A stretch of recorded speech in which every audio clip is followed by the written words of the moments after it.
যেখানে আর 1 মাস বাকি দুর্গাপুজোর, আর কৃষ্ণনগরের দুর্গা ঠাকুর কিন্তু জগৎ বিখ্যাত। শুধু কৃষ্ণনগর দুর্গা ঠাকুরই নয়, মৃৎশিল্পর মাটির জিনিসও জগৎ বিখ্যাত।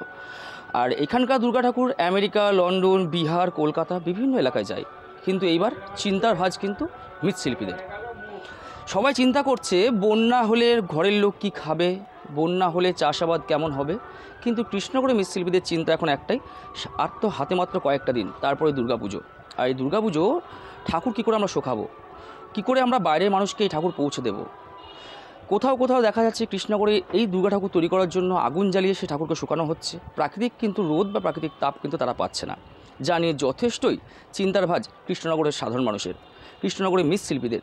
কারণ কৃষ্ণনগরের ঐতিহ্য কি এবার বাইরে যাবে? বার করে দিতে হচ্ছে।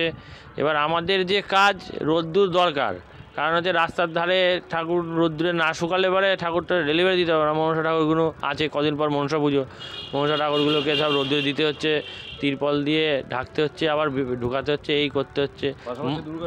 হ্যাঁ, পাশাপাশি দুর্গা আছে, দুর্গাগুলোও তাই করতে হচ্ছে, চাপা দিতে হচ্ছে, আবার বার করতে ভিজে যাচ্ছে, জায়গায় জায়গায় জল চুঁয়ে ঢুকে।